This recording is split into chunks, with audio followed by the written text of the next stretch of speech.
Mes chers compatriotes, demain, 4 avril 2024, nous célébrons le 64e anniversaire de l'indépendance de notre pays. À toutes et à tous, j'adresse mes plus chaleureuses félicitations. Je rends hommage à chacune et à chacun de vous pour votre attachement aux vertus cardinales de paix et de démocratie qui fondent notre vécu quotidien. Les changements significatifs que nous venons de vivre de façon paisible témoignent une fois de plus de la maturité de notre peuple, de la vitalité de notre démocratie et de la force de nos institutions. Nous devons tous être fiers de cette belle performance. Cette année encore, par la grâce divine, notre fête nationale se déroule sous le signe de la communion spirituelle avec la semaine sainte pascale qui vient de conclure le carême, le mois de Ramadan qui tire également à sa fin. Cette année encore, par la grâce divine, notre fête nationale se déroule sous le signe de la communion spirituelle avec la semaine sainte pascale qui vient de conclure le carême, le mois de Ramadan qui tire également à sa fin.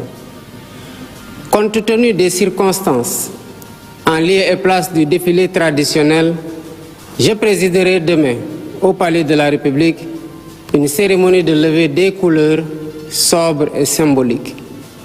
Ce soir, alors que nous célébrons notre liberté retrouvée, mes pensées vont à nos vaillants résistants, héros célèbres ou méconnus, qui, se donnant corps et âme, ont défié l'odieux système colonial et sa prétendue mission civilisatrice pour défendre la liberté de notre peuple et ses valeurs de culture et de civilisation. Je voudrais également saluer avec respect et affection nos anciens combattants qui ont sacrifié leur jeunesse loin de leur famille au prix de leur liberté et de leur vie.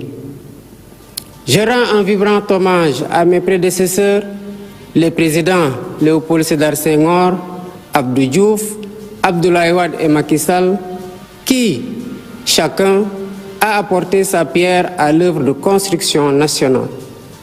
C'est sur la base de ce legs que je veux poursuivre avec vous notre quête collective du Sénégal de nos rêves. Mes chers compatriotes, la fête nationale met à l'honneur nos forces de défense et de sécurité. À vous, officiers, sous-officiers et militaires du rang, qui avez choisi le métier risqué des armes, je réaffirme la reconnaissance de la nation. Je vous exprime ma fierté, mon soutien et mon entière confiance dans vos missions au service de la patrie, de la paix en Afrique et dans le monde. Je salue la mémoire de nos djambars tombés au champ d'honneur et souhaite prompt rétablissement aux blessés. L'État restera toujours solidaire de leurs familles avec soin et compassion. Le thème de cette édition, les forces armées au cœur de la cohésion nationale, nous interpelle par son actualité et sa pertinence. Il nous rappelle qu'au-delà du cérémonial, la fête nationale est surtout l'occasion d'une introspection individuelle et collective sur notre commun vouloir de vie commune. Nos forces de défense et de sécurité, sous le concept armée-nation, symbolisant la diversité et la cohésion de leurs composantes socioculturelles, nous offrent un bel exemple de ce que doit être le vivre ensemble sénégalais. En tant que chef suprême des armées et garant de l'unité nationale, je suis déterminé à préserver notre vivre ensemble, hérité de nos ancêtres, parce que nous n'avons qu'une seule patrie, le Sénégal, notre abri commun, que nous aimons tous, qui ne commence pas par nous et ne finit pas avec nous. Dans cet esprit, mon rôle, et je l'assume pleinement, est de tendre la main à toutes et à tous pour rassembler, rassurer, apaiser et réconcilier afin de conforter la paix, la sécurité et la stabilité indispensables au développement économique et social de notre pays. De l'Est à l'Ouest, du Nord au Sud, je souhaite que notre cher Sénégal reste uni et indivisible, en paix, en harmonie avec notre devise nationale, un peuple, un but, une foi. Nous le devons à nous-mêmes, nous le devons à nos enfants, nous le devons aux générations futures. C'est pourquoi notre vibrante jeunesse, cœur battant de la nation, restera au centre de mes préoccupations. Chers jeunes du Sénégal, je fais mien vos rêves, vos aspirations et vos ambitions légitimes de réussir pour être utile à vous-même, à vos familles, à vos communautés et à votre pays. L'éducation, la formation au métier, l'emploi, l'entrepreneuriat des jeunes et des femmes restent des défis majeurs à relever. J'en ferai une priorité élevée des politiques publiques en concertation avec le secteur privé. Nous devons à cet effet revisiter les mécanismes existants, les améliorer et les rationaliser afin qu'ils répondent mieux aux besoins d'emploi et autres activités génératrices de revenus pour les jeunes. Pour encourager la création d'emplois, je compte m'appuyer sur un secteur privé fort parce que soutenu par l'État. Sur la base de nos besoins prioritaires, nous travaillerons ensemble pour endogéniser notre économie. Bien entendu, le secteur privé international aura son plein rôle à tenir. Les Sénégalais sont braves, mais ils sont fatigués et attendent de nous des solutions contre la vie chère. La question du coût de la vie me préoccupe particulièrement et retient toute mon attention. Dans les jours à venir, des mesures fortes seront prises dans ce sens, après les concertations que j'entreprendrai avec les acteurs concernés. Mes chers compatriotes, de l'indépendance à nos jours, notre système politico-institutionnel et judiciaire a vécu bien des péripéties, les unes plus heureuses que les autres. 64 ans après, le moment me semble venu de tirer les leçons de nos réussites et de nos échecs pour une gouvernance publique plus moderne, plus républicaine et plus respectueuse des droits humains.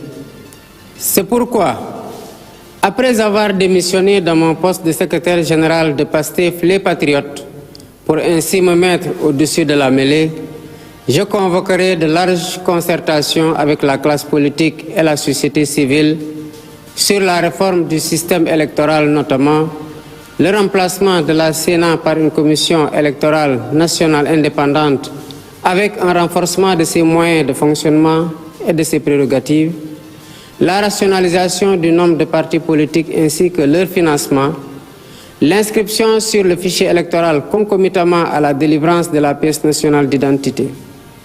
Par ailleurs, pour redorer le blason de la justice, lui redonner le prix qu'elle mérite et la réconcilier avec le peuple au nom duquel elle est rendue, j'entends organiser des assises regroupant les professions du métier, magistrats, avocats, huissiers, greffiers et autres auxiliaires de justice, les professeurs d'université et les citoyens pour identifier des pistes de solutions aux problèmes de la justice. Dans la quête d'un Sénégal meilleur au bénéfice de tous, j'entends instaurer une gouvernance vertueuse fondée sur l'éthique de responsabilité et l'obligation de rendre compte. En outre, j'engagerai sans tarder une politique hardie de bonne gouvernance économique et financière par la lutte sans répit contre la corruption, la répression pénale de la fraude fiscale et des flux financiers illicites, la protection des lanceurs d'alerte, la lutte contre le détournement des deniers publics et le blanchiment d'argent, l'amnistie des prête-noms et leur intéressement sous condition d'autodénonciation, la publication des rapports de l'IGE, de la Cour des comptes et de l'OFNAC. De même, l'exploitation de nos ressources naturelles qui, selon la Constitution, appartiennent au peuple, retiendra particulièrement l'attention de mon gouvernement. Ainsi, en plus de la mise en ligne déjà effective des contrats miniers, pétroliers et gaziers sur le site de l'ITIE Sénégal, je ferai procéder à la divulgation de la propriété effective des entreprises extractives conformément à la norme ITIE, à l'audit du secteur minier, gazier et pétrolier et à une protection plus soutenue du contenu local au bénéfice du secteur privé national. Au demeurant, je voudrais dire à tous nos partenaires privés qu'ils sont les bienvenus au Sénégal. Conformément aux lois et règlements en vigueur, les droits de l'investisseur seront toujours protégés, de même que les intérêts de l'État et des populations. À nos pays amis et partenaires, je voudrais assurer que le Sénégal reste un pays ouvert et accueillant pour tous. Nous veillerons sans cesse à maintenir et raffermir les relations de bon voisinage et de solidarité agissantes au sein de nos organisations communautaires, notamment la CEDEAO et l'UEMOA. Héritier de l'idéal panafricaniste de Cheikh Anta Diop et de Léopold Sédar Senghor, un des pères fondateurs de l'Organisation de l'Unité africaine, nous demeurons fermement engagés dans la construction de l'intégration africaine et la réalisation des objectifs de la zone de libre-échange continentale africaine. Nos partenaires étrangers de tous horizons sont d'égale dignité pour nous. À tous, nous devons respect et considération. Et de tous, nous demandons respect et considération. Nous resterons engagés pour une gouvernance mondiale plus juste et plus inclusive, dans le respect de l'égale dignité des valeurs, de culture et de civilisation. Mes chers compatriotes, la fête nationale, symbole de notre souveraineté, nous rappelle que nous sommes seuls face à notre destin et que personne ne fera à notre place ce que nous ne sommes pas disposés à faire pour nous-mêmes. Nous avons la responsabilité historique de conforter notre souveraineté en rompant les chaînes de la dépendance économique par le culte permanent du travail et du résultat. Dans cet esprit, l'administration doit agir à tous les niveaux de façon plus accueillante et plus efficace pour les usagers du service public. Nous devons bannir de nos pratiques les procédures et formalités indues qui altèrent l'efficacité de l'État. Dans cet objectif, j'entends investir massivement dans la digitalisation des services et des procédures administratives. De même, il y a urgence à gagner notre souveraineté alimentaire en investissant plus et mieux dans l'agriculture, la pêche et l'élevage, les trois mamelles nourricières de notre pays. Je tiens particulièrement à ce que les subventions substantielles dépensées chaque année dans la campagne agricole bénéficient aux véritables producteurs et non à des acteurs intermédiaires. En définitive, mes chers compatriotes, l'indépendance que nous célébrons demain est certes un événement festif, mais aussi et surtout un test de résilience et de grandeur pour la nation.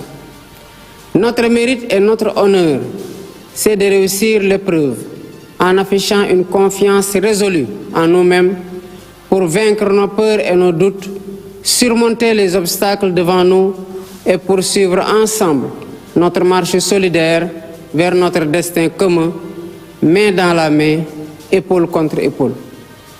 C'est à cela que je vous invite dans la communion des cœurs et des esprits. Vive le Sénégal en paix et en sécurité, unis, libres et prospères. Bonsoir et bonne fête de l'indépendance. Vous venez d'entendre donc le message à la nation.